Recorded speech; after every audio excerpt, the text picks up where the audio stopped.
Crunchy Napa cabbage slowly soaks up chili flakes, garlic, ginger, and fish sauce in this kimchi recipe, developing deep, tangy heat as it ferments and turning simple rice bowls, noodles, or fried rice into something unforgettable. Have a look on the list of ingredients you need to make kimchi at home.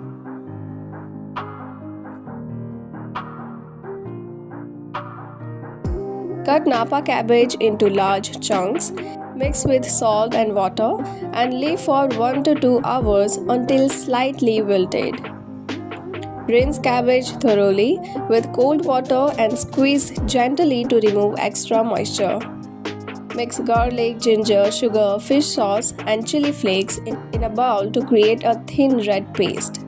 Add spring onions and carrots, then coat the cabbage thoroughly with the spice mixture.